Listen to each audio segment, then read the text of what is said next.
Haleluya, selamat pagi saudara-saudara yang dikasihi oleh Tuhan Yesus Kristus. Kembali kita akan merenungkan firman Tuhan pagi hari ini sebagai makanan rohani kita, sebagai penuntun jalan yang benar, jalan yang lurus bagi jalan hidup kita. Amin. Di dalam kitab Injil Matius pasal yang ke-5, sekarang kita akan melihat saudara-saudara ayat yang ke-6, firman Tuhan berkata, "Berbahagialah orang yang lapar dan haus akan kebenaran, karena mereka akan dipuaskan." Saudara-saudara, disebutkan kali ini yang berbahagia adalah orang yang lapar dan haus.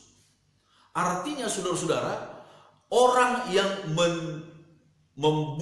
menjadikan kebenaran itu sebagai kebutuhan yang paling pokok, sebagai kebutuhan yang paling mendasar, makanan dan minuman, sebagai kebutuhan yang paling mendasar dalam kehidupan kita. Bukan sebagai kebutuhan pelengkap, bukan sebagai kebutuhan yang menghiasi, penghias dalam kehidupan kita, bukan.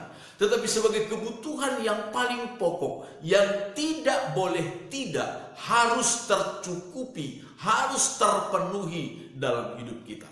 Itulah orang yang berbahagia. Nah, apakah itu kebenaran? Bagi banyak orang, saudara-saudara, orang menyebut bahwa kebenaran itu ada bermacam-macam. Ada bermacam-macam. Asumsi orang berkata kebenaran, padahal hanya sebuah asumsi. Tetapi ada orang berkata asumsi itu pun sudah merupakan kebenaran. Ada kemudian yang lebih umum lagi kita kenal sebagai fakta. Fakta memang adalah sebuah kebenaran. Itu sebabnya di pengadilan dalam hukum selalu yang dipertunjukkan adalah fakta-fakta yang ada, yang terjadi. Tetapi kebenaran yang tertinggi, saudara-saudara, ialah firman Tuhan. Firman Tuhan. Yesus berkata, "Firman-Mu adalah kebenaran." Dan itulah kebenaran sejati, kebenaran tertinggi. Saudara-saudara, walaupun fakta berbicara lain, tetapi kalau Alkitab berkata seperti itu, maka kita harus lebih percaya Alkitab daripada sederet fakta-fakta yang ada. Contoh misalnya, ketika 10 pengintai dan 2 orang yang bernama Yosua dan Kaleb pulang dari mengintai tanah Kanaan. 10 pengintai membawa kabar yang sesuai dengan fakta. Tanah itu subur betul, tetapi juga penduduknya raksasa-raksasa, dan juga tanah itu pemakan penduduknya katanya, saudara-saudara. Itu fakta. Fakta. Sehingga mereka berkata, lebih baik kita pulang ke Mesir. Tapi Yosua dan Kaleb berkata, tidak. Firman Tuhan berkata bahwa Tuhan akan membawa kita masuk ke sana. Kita akan mengalahkan, menduduki negeri itu. Itu firman Tuhan. Mengalahkan fakta-fakta.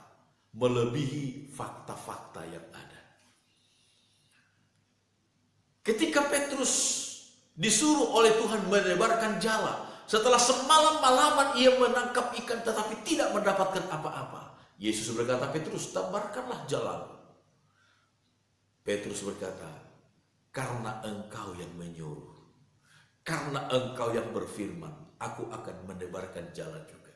Saudara-saudara, firman Tuhan melebihi segala fakta yang ada. Saudara-saudaraku, maukah kita mengalami kebahagiaan, dipuaskan hidup kita? Dipuaskan. Milikilah rasa lapar dan haus akan firman Tuhan. Keinginan kita untuk selalu mengerti kehendak Tuhan, memperhatikan firman Tuhan, melakukan firman Tuhan, maka kita akan dipuaskan. Kepuasan yang sejati kita akan terima ketika kita haus, lapar akan sabda Tuhan senantiasa. Amin. Puji Tuhan, Tuhan memberkati kita semuanya.